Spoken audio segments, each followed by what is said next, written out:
flowing water that you hear. I'm at the Darwin Botanical Garden, the macronematon, the sacred environment where I've recorded my past 2 or 3 On the Brink radio shows. This is Jeff Phillips Wefferson.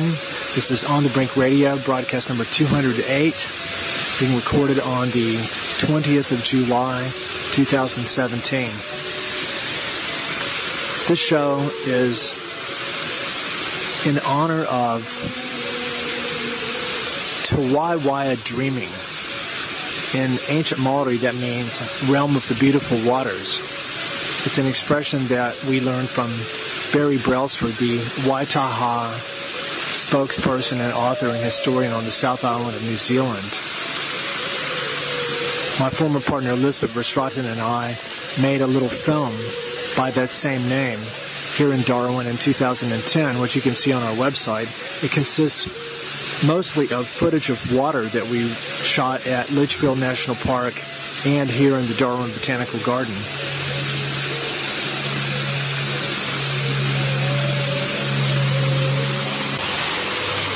In the middle of the film, our beautiful experience in the Dreamtime world of nature is disrupted by hundreds of tourists that poured off of a tour boat and descended on us as we were coming out of swimming with this waterfall. In the same way that a very loud propeller plane just now flew over, interrupting my attempt to record this radio show.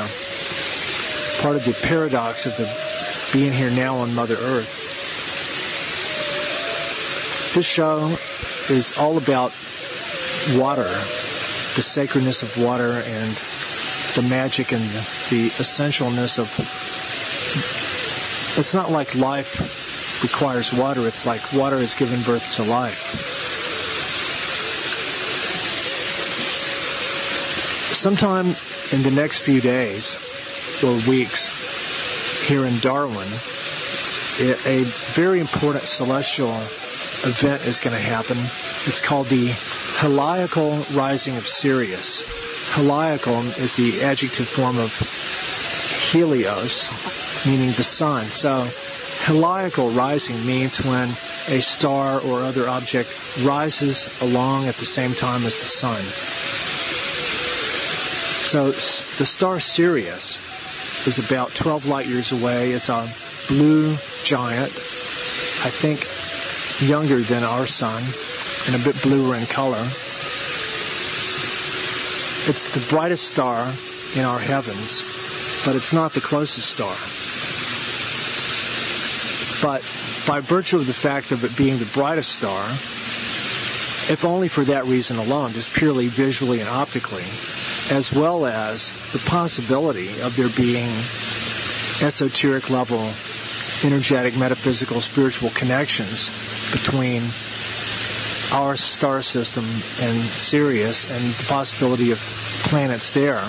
This is something that runs through a lot of esoteric thought and literature that I'm aware of. At any rate, Sirius has been the subject of a lot of focus in various indigenous, Aboriginal, Native American, and probably the astronomical knowledge and beliefs of people all over the world, because it's the brightest star in the sky. But so I learned many years ago that around this time of year, in America we call it the dog days. And I used to have no idea what that meant, but it comes from the fact that this time of year, around this time of year, it varies according from like early July till early August. It's a window of time during which Sirius can appear again in the morning, gradually becoming far enough from the sun to be seen as a separate star outside the glow of the sun. So right now, Sirius is beginning to come out of conjunction with the sun after being invisible for more or less 70 days since, like, in May. Sirius has been in conjunction with the sun and invisible. And I found it very interesting to learn that the ancient Egyptians, Sirius represented the goddess Isis, who was their most important female deity, the consort of Osiris, who was their most important deity, represented by the constellation Orion. Sirius is in our Western constellations. It's in the constellation of Canis Major, the big dog, and his little companion, the little dog, Procyon. So I'm not sure what constellations the Egyptians referred to Orion and whatever Sirius is in, but it's very interesting. But that's why we call it the dog days, because it's the time when Sirius comes out of conjunction with the sun, and it's in America, in the northern hemisphere, it's associated with the hottest, most grueling part of summer. I had a very interesting experience when I was about 12 years old. It was just about that time of year, around the time of my mom's birthday in late July. And one evening, I went outside, and it was just getting dark.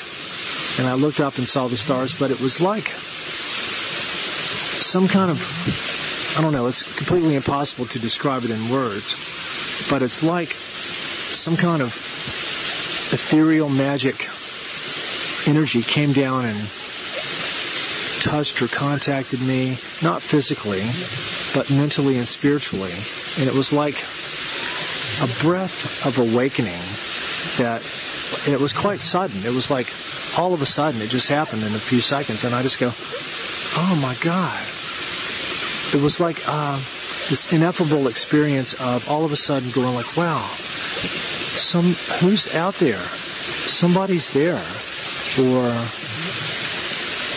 the awareness of a vast consciousness or presence in the universe that was aware of me. Now, this is nothing like a UFO contactee experience. It's totally mystical.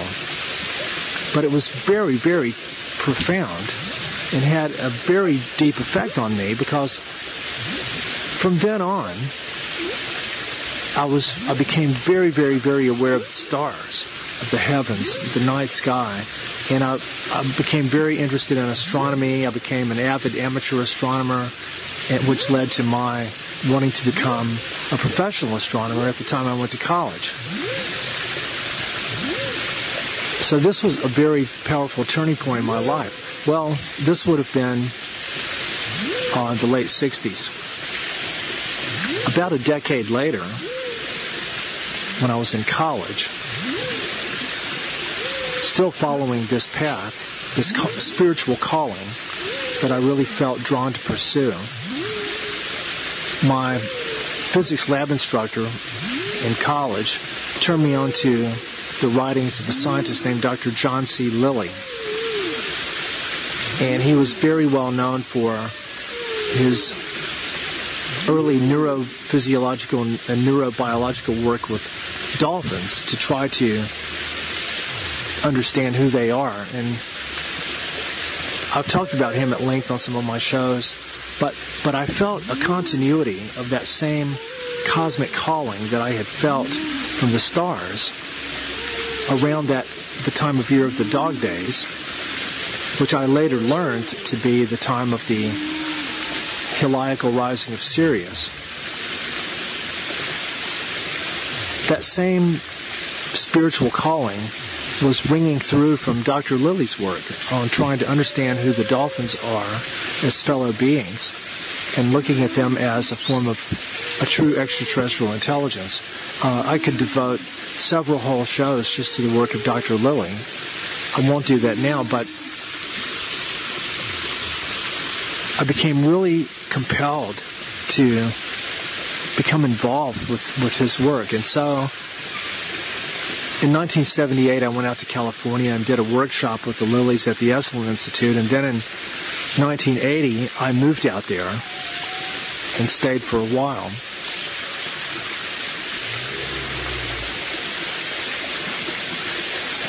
But it all revolves around an experience that happened to me around this time of year when I was 12 years old that has to do with the heliacal rising of Sirius. I've continued to try to learn as much as I can about what different cultures have believed, about Sirius, and I take it all with a grain of salt. A book that I read many years ago was called The Sirius Mystery by Robert K. Temple. And at first it was all really cool. He talked about this tribe of people in Africa called the Dogon, D-O-G-O-N, and how they had this ancient knowledge about Sirius as being a multiple star and all this different kind of stuff. But I had a lot of questions about that. And then in a really brilliant book of investigative journalism called The Stargate Conspiracy, they talk in depth about how a lot of this stuff was actually concocted. Anyway, the authors of The Stargate Conspiracy concluded that the vast majority of this sort of intertwined network of New Age metaphysical beliefs that I've run into quite a lot over the past decades, that a lot of it was actually occult bullshit concocted by psychological operations people involved in a program called MK Ultra. And one of these projects of MK Ultra was to determine what the limits were of what people could be induced to believe as true. In other words, they were putting out there all this really far out, complete cosmic bullshit, and seeing how many people could actually be convinced that it was really true. And I think that they succeeded beyond their wildest dreams. So anyway, and it's, there's so much stuff like that, like the whole thing with this guy named Zecharia Sitchin, who wrote these books about ancient Sumeria and these beings that he calls the Anunnaki, who were supposedly, amphibious beings or that came from the 12th planet, Marduk or Nibiru, which orbits the sun, but it has a very elliptical orbit, so it comes within the realm of the other planets every couple 100,000 years, and that their spacecraft technology was good enough to get them from their planet to ours and back. And Sitchin's story is that they came here a couple 100,000 years ago and they genetically engineered our simian ancestors to function as slaves to mine the gold that they wanted.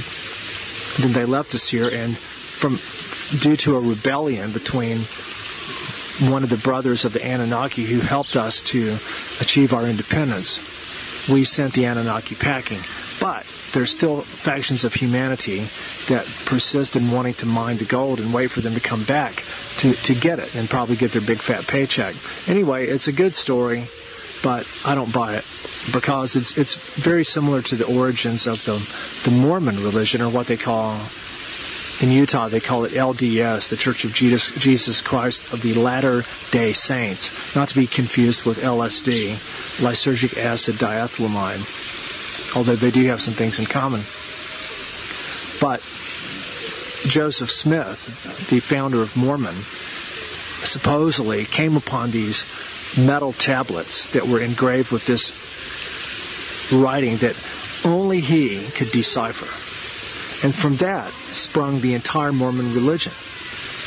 And a very similar thing with Zecharia Sitchin. As I understand it, he claimed to be possibly the only, or one of a very small handful of select few people that could decipher and translate and understand the ancient Sumerian writing. So you just can't, when something is based on no more than that, how can anybody conceivably take it as fair dinkum without even questioning it? But yet, how much of our whole societal belief system, especially in the domains of religion, is based on no more than that? It's literally just hearsay. Anyway, I had questions about this Sirius stuff all along, but there was something about it that rang true. So then, when I've learned from my friend Moira Timms, who was, and hopefully still is, although she probably can't remember, a very leading-edge Egyptologist, although not in the academic domain, but at that same level of competency and knowledge. She helped me a lot with translating and working with hieroglyphics for my art and music projects over the years, and she thought that I had a very strong affinity for them, possibly because I had been there back in the day. She made it a point to tell me that there's really nobody out there that knows how to pronounce the ancient Egyptian language, and that the hieroglyphics only came in much later. They were a later addition to the Egyptian way of life, and that they actually are no more than symbols for sounds. They weren't actually a form of writing. They were symbols of sound, kind of like music notation, but for speaking, or possibly singing. I mean, we don't really know. But I think it is pretty much agreed upon among all Egyptian scholars and Egyptologists that the star Sirius was very central in their belief system and their religion, and that it represented the goddess Isis, the consort of Osiris, and that they began their new year on when the Heliacal rising of Sirius was at Memphis in Egypt, which I believe is July 23rd, because that's the day that until the past couple of years, that's the day that I always sort of celebrated the Egyptian New Year and the Heliacal rising of Sirius on the 23rd of July. But a couple of years ago, I learned that it varies by as much as a month. So I'm not sure exactly where it is for where I am now, but I know on San Francisco it'll be on August 8th. We're in that window of time right now, a time when the energies of Sirius, the closest really bright star to our sun, possibly a star system with planets. And I won't venture much more speculation except to say that there's a lot of people in the New Age community who believe that Sirius has one or more planets with water, and that's where the whales and dolphins came here from. So who knows what that can mean. It may or may not mean that they came here physically, in the same way that a lot of indigenous people, the Cherokee, or who actually call themselves the Salagi, that's Tsalagi, people of western North Carolina and Tahlequah, Oklahoma, and indigenous Native American people from the southeast of what's now called the USA, they believe that their ancestors came from the Pleiades, as do a lot of the indigenous people of Australia. So the Pleiades, or what the Maori call Matariki, are very, very special place of cosmic origin, and as well as the star Sirius. And so in the sky right now, like if you go out before sunrise in the morning, you'll see the thin crescent moon, and this will be the moon's closest approach to Venus. And you'll also see the bright star Aldebaran, which is Alpha Tauri, the brightest star in Taurus the Bull, whose shoulder is represented by the Pleiades. So you'll see all of this in the early morning sky, and tomorrow morning, down under, will be the time when you'll see the closest conjunction of all these beautiful things. And then sometime in the next few days, the star Sirius is going to pop up in there too. So that could be very, very, very spectacular. They just turned off the pump here at the waterfall, so the sound of the water flowing over the waterfall is a lot less, so it's kind of dwindled. It won't be quite so hissy and noisy now, but all that was natural white noise behind me there. So this show is much more metaphysical and cosmic and esoteric than my recent ones that have tended to focus on very grave technological dangers to the health of life on Mother Earth, focusing on what's happening in Mother Ocean. And I'll go into that in the second part of the show. But I just wanted to say that regardless of our beliefs about them, the stars, including our sun, are very real. And even though I never was a heavy believer in what we call astrology, I do think that there is something to it, not in a predetermination kind of way that whenever you're born determines who you're going to be, but that there are certain kinds of influences at work, even if it's only gravitational or energetic, because, like the planet Jupiter has radio emissions, and it's big. It's sort of like maybe an unborn star. But all the different planets and their moons interact with Mother Earth and our moon gravitationally and energetically as part of the family of Sol, or who the Hopi call Teoa, our sun. So that's just what we call the heliocosmic family. So it's all intimately interrelated. This is just the universe as we understand it before the dawn of the technological era. Now, in the past few decades, since we've been spewing out ionizing radiation and radio waves and all kinds of high-energy microwave transmissions, both as a side effect, sort of just like as a backscatter pollution that escapes the Earth, but also, more recently, deliberate geophysical engineering attempts at modifying the sun and the Earth's magnetic field and ionosphere and everything. Who knows what kind of disruptions we're creating. The second part of the show is called the Atlantean Discontinuity, which is a concept that's springing to my mind after my radio show last week, where I was talking about 3 convergent disturbing trends that seem to be taking us to the Atlantean threshold. One of them is fake science. One of them is artificial intelligence and robotics and the whole mega technology made possible by computers and the electrified planet syndrome. And then the third is the global trend in militarization, because that's the largest economy, the largest industry, the largest amount of business that takes place in the world. The sum total of all things related to, it's an Orwellian oxymoron to call it defense. It's actually offense, or it's the business of making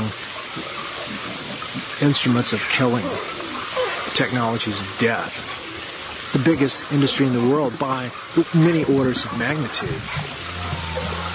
And it's unquestioned. Like just today, whenever people come up and see me painting, I explain what I'm doing and I tell them about my background in science, and they see my beautiful art. But then when I start telling them about the undersea warfare and microwaves destroying the corals of the Great Barrier Reef and Kauai, and how Australia's turning into like a military base for America and stuff, these almost without exception, you can see the people just kind of shut off. They just kind of shut down as if they aren't supposed to be hearing me say stuff like that. And they just kind of nod their heads and kind of back away. And it's actually quite scary to see that kind of reaction from people when you just bring up anything about the military-industrial complex. People have been so thoroughly brainwashed to just bend over and accept anything that's put on their plate and to just swallow it uncritically. Like, oh my God, I just can't believe it. But the Atlantean discontinuity is where I think we are right now.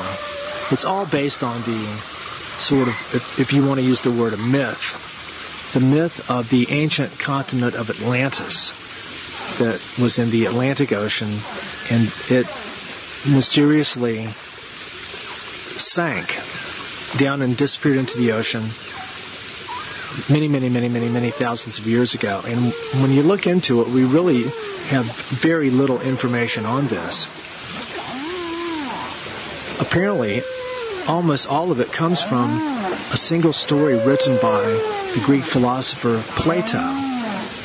But according to the story,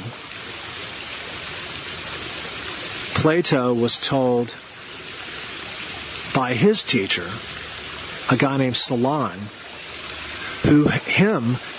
Solon had spent time in Egypt with priests of Egypt who told him this story, that they had been handed down for many thousands of years.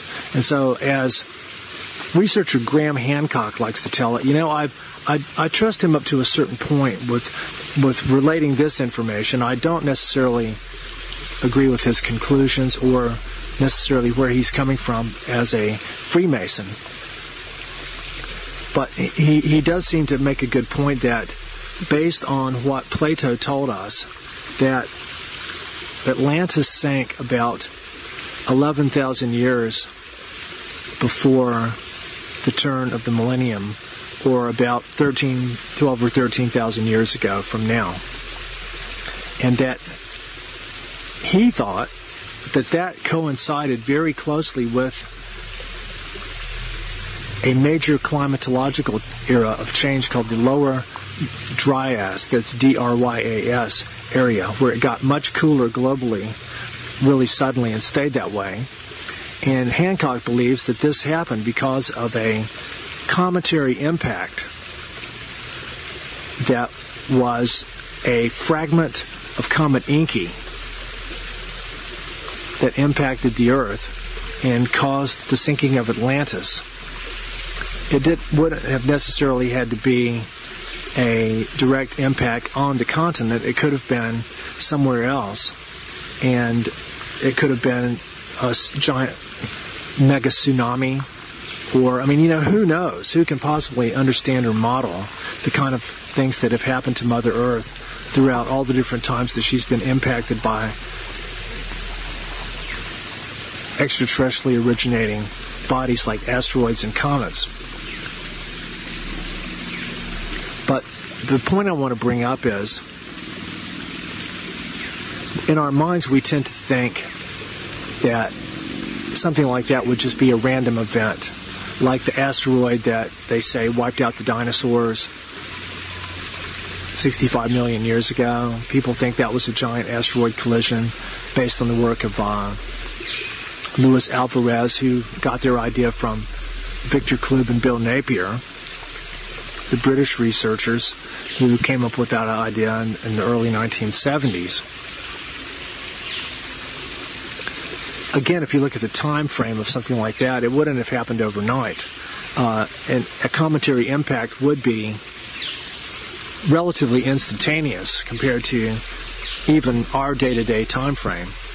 But the extinction that would have followed would have taken, a really long period of time, according to an unbelievably complex number of different interacting variables and dynamics that would describe what life forms were able to survive and how and at what level of health and robustness, and what their ancestors had to go through. And every time that this has happened to the Earth, it would be a different set of circumstances. But we still think that something like this would have happened randomly. But there's a very interesting word called teleological. That's T-E-L-E-O-L-O-G-I-C-A-L.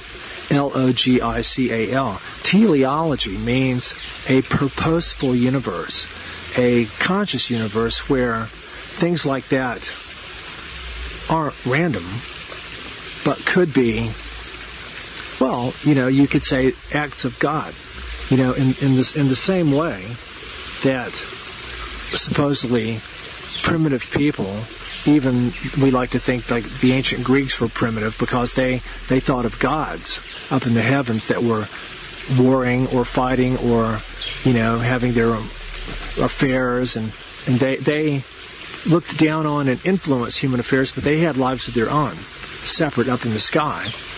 So who are we to say? We worship science as God now, but ultimately I'm not sure how different it really is. But in a teleological universe, it could be that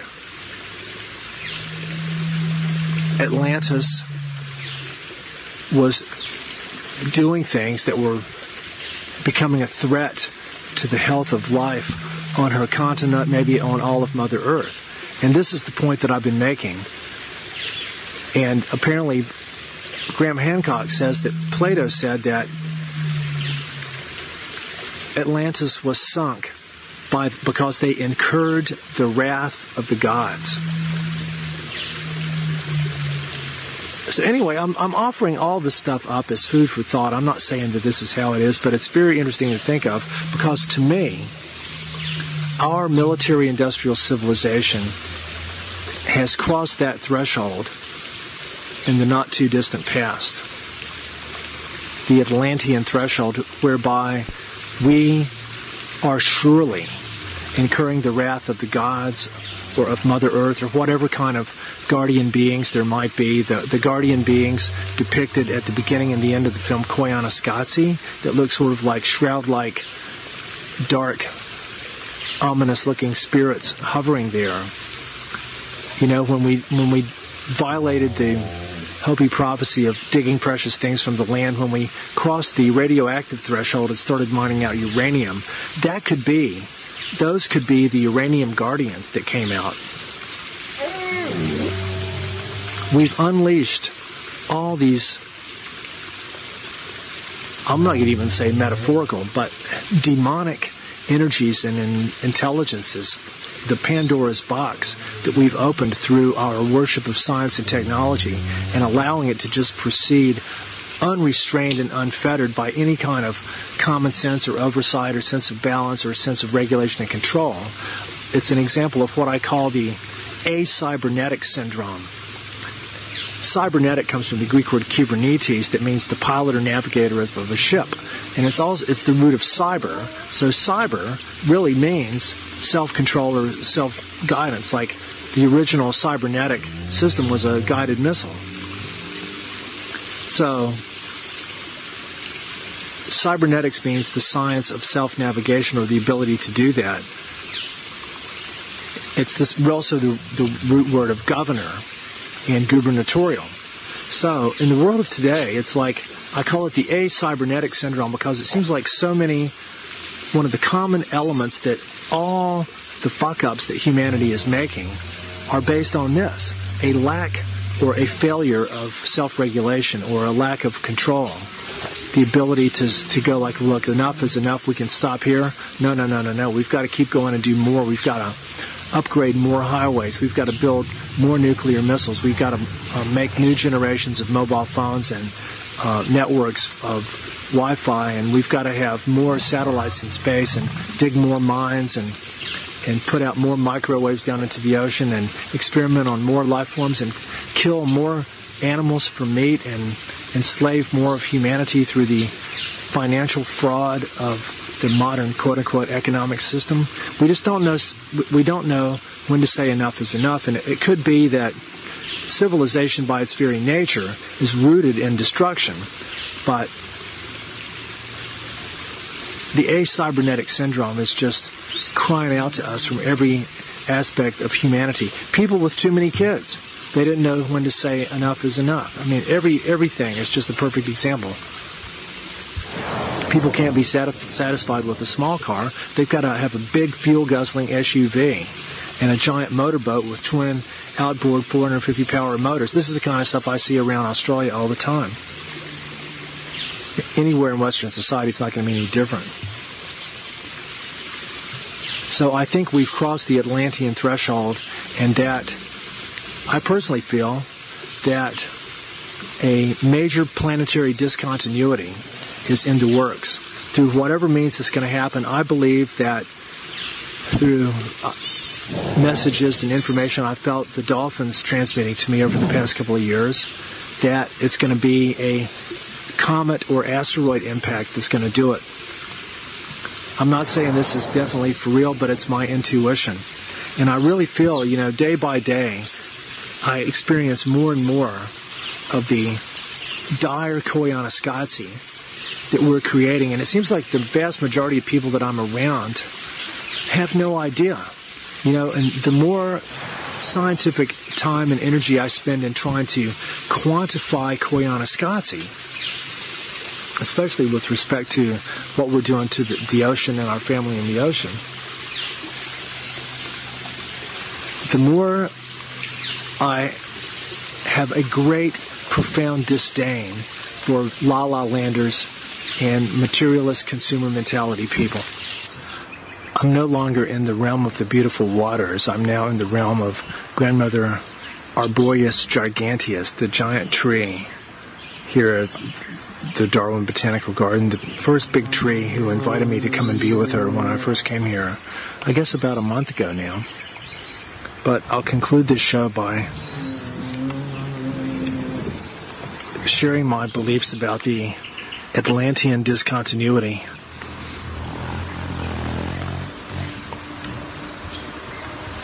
The recognition of koyaanisqatsi is very profound and very painful to people who love Mother Earth and have tried to live simply so that others may simply live.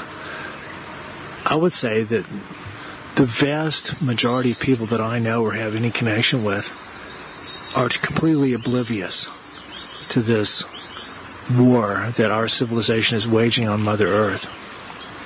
Because people don't go to the trouble to educate themselves about that which is outside of the domain of their immediate experience.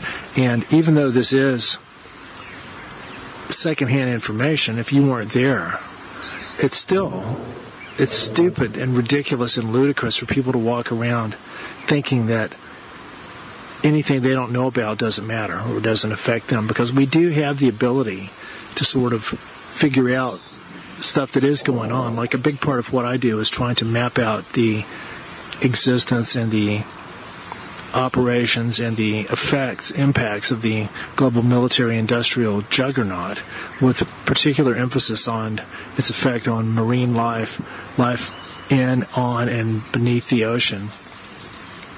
And just like right now, just since last week, thanks to my brilliant friend Terry Mr. Limpet Lilly in Hawaii, this company called Raytheon.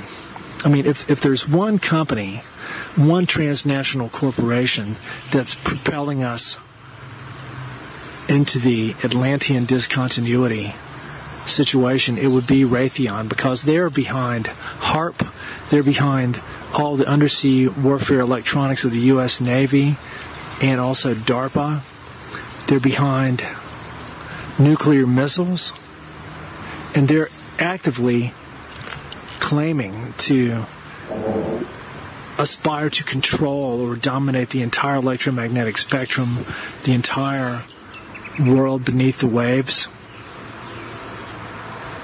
It would be mind-blowing for me to go inside the Raytheon headquarters and talk with some of the people in there and see exactly what they do. I'm sure that I would never be allowed to, although I did think of contacting some of their CEOs and see if they would do a radio interview with me.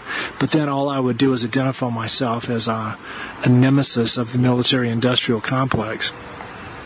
But all is not well with humanity and Mother Earth, although most people I know would probably like to think that it is. They pretty much go into a form of denial whenever I start bringing up information like this, like the people I was referring to earlier. People who have children don't want to even consider the possibility that there's not going to be any world here for them to live on when they grow up, or that they're not even going to grow up. And I just don't, I love people, I love life, I love my friends and their children and everything, but I'm sickened by what our species is doing to Mother Earth. The vast majority of this, people have no idea about it. They don't want to know about it. And it's essential for us to all be aware and to own the responsibility of what our species is doing, because we aren't the only ones who matter. These things that I'm saying now, I've said them hundreds of times on this show. I'm not trying to drill ideas or concepts into people's minds sheerly by repetition, which is one of the big tricks of the advertising community. But I am trying to drive the point across that this is just my perception, but that people as a whole are just locked into this day-to-day mentality.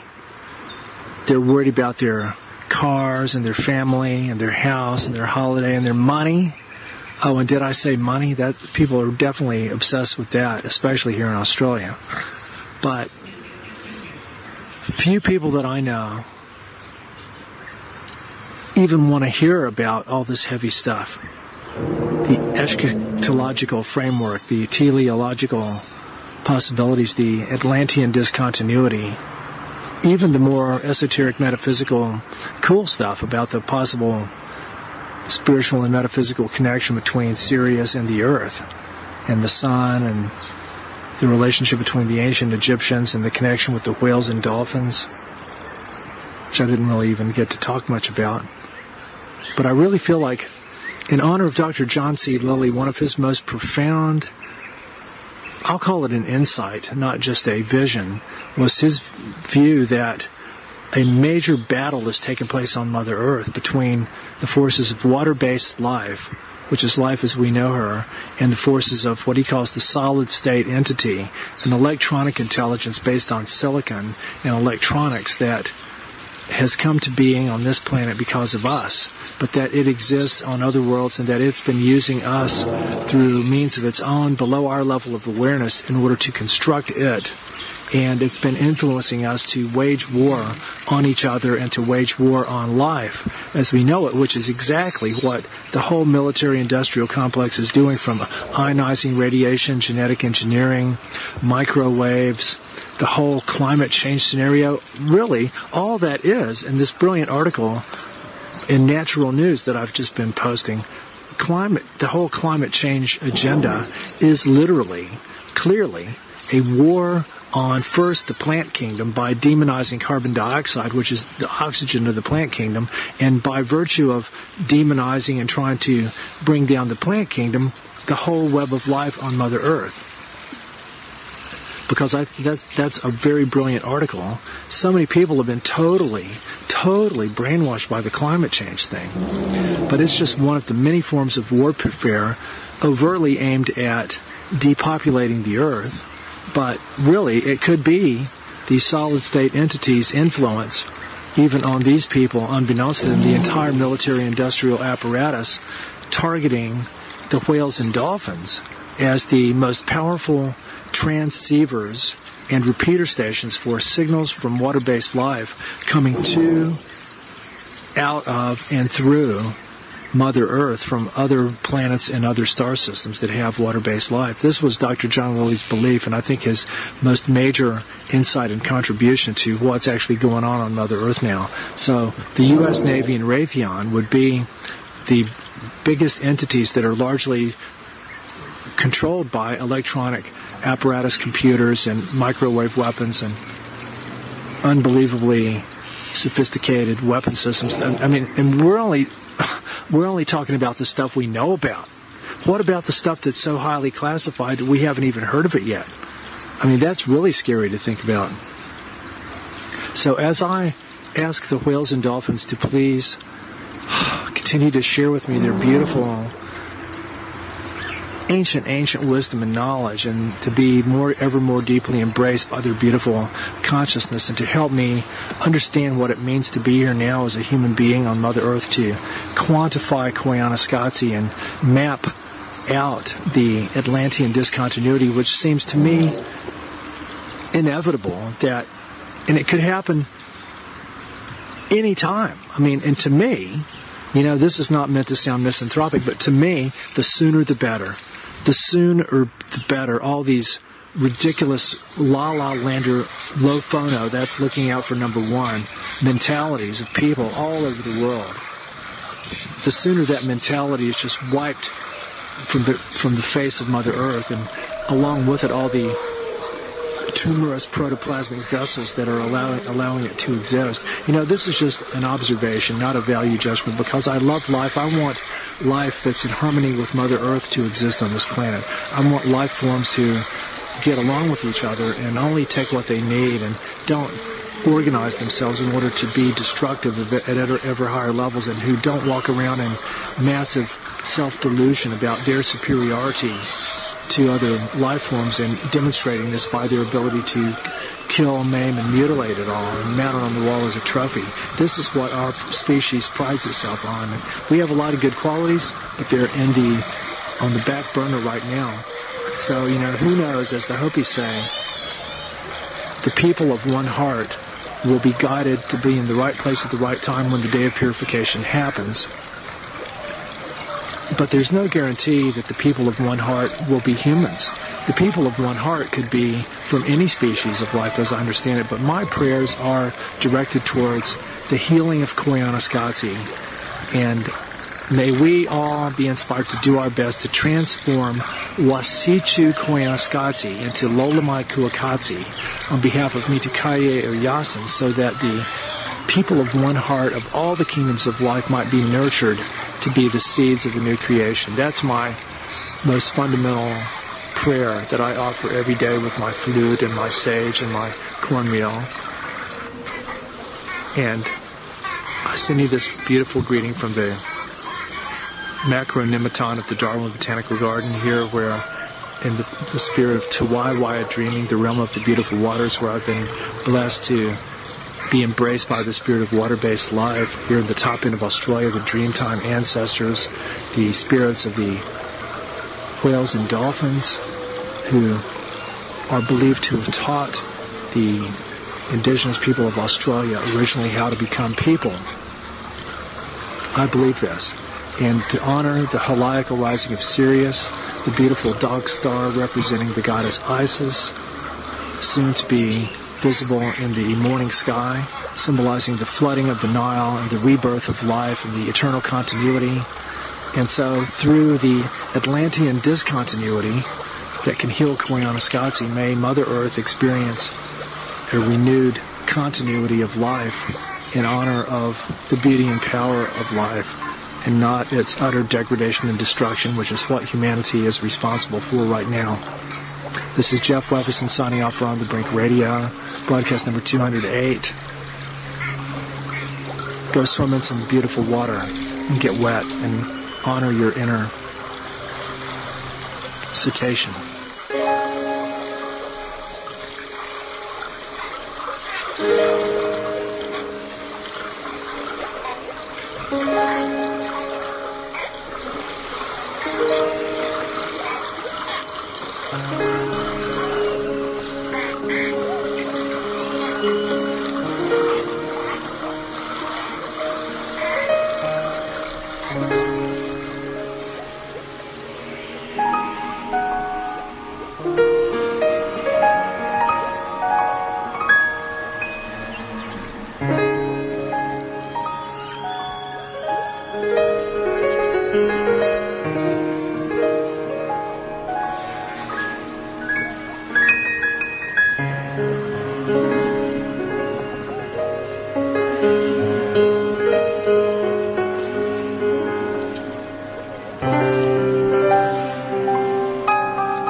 This is Ozzy Skateboard, and you're listening to UCY.TV.